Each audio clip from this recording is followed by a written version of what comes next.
How you guys doing? My name is Erica. I'm from ALFC Pomona, and today we're going to be teaching you how to put up a scuba wall. The scuba wall will be held in case 114. For if you guys ever don't know which case it's in, 114 in the current time, unless it changes, and your leadership team will let you know where it changes to at that time. As you see, this is the side of the case. In order to find the boxes that have the scuba walls, you'd have to open the cases, and everything should be labeled. Scuba wall, in this case, is in the second to the last bottom row, and it's also labeled on the box, okay? So this is what they look like. Scuba walls are held inside these small cases. As we pull it out, you're gonna see that there's magnets and things attached to the scuba wall. So they do get stuck together. So as a team, you do need at least 2 to 3 people to set up the scuba wall. You wanna ensure as you're pulling it out, you're unsticking the magnets and that you're finding which is the front side. See how the seam is flat versus the back side. So you want to put this side towards against the wall. As you see, the reason why we need 2 people is because the scuba wall is pretty long and it gets tangled up and the magnets stick together. Along with the scuba wall, you'll either need a step ladder or a couple of chairs to help you reach the top of the ceiling. And Damien's going to show you where you stick it on the ceiling. It goes right up against the edge of the wall and the edge of the ceiling on the magnet strip. As you can see, as he's sticking it up, he's letting the scuba wall drape. You just should not stretch or pull on the scuba wall as you're putting it up. The reason why you need 3 people is if here we're using chairs or whatever it is that you're using, you need someone to follow the chairs along the route of the wall so that the other person who is sticking the scuba wall up against the ceiling can just step and go freely and steadily without any hiccups.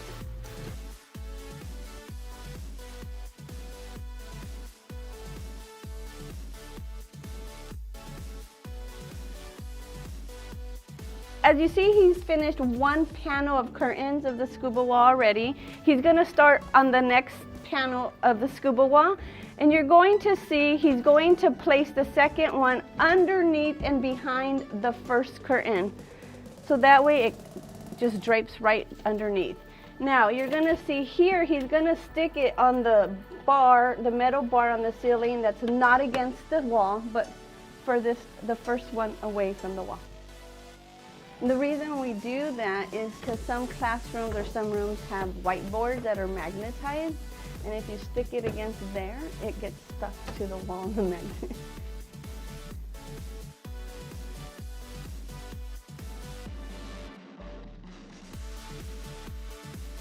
As we see here, the scuba wall has been stretched too far, and you'll see why you shouldn't do that. On that ring in the middle, you'll see that the ring is already coming away from the curtain, so we don't want that to happen. So Damien's gonna fix the curtain on how it should be draped properly.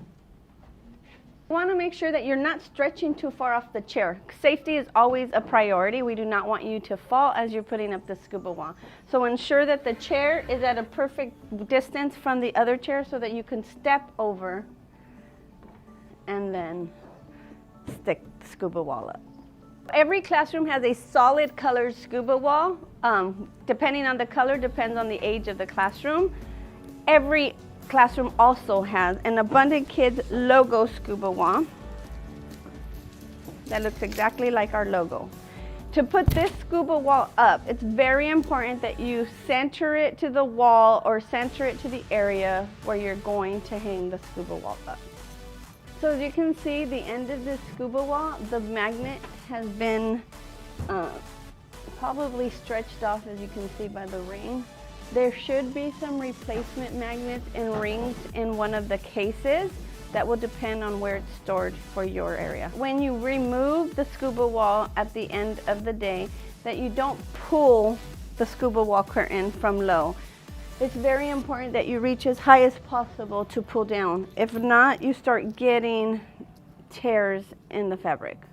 When you put the scuba wall up and you reach the side wall or you reach the end, it's important that you curve the wall curtain back to the back. What that will do is give the illusion that the wall ends here and that the curtain ends here. You'll see that he's gonna start the next scuba wall and he'll start behind as well, where he curves back.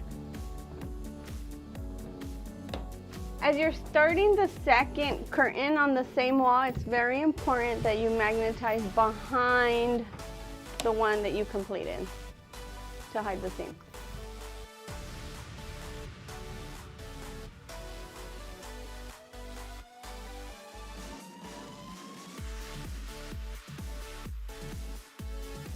Congratulations, you just learned how to put up a scuba wall.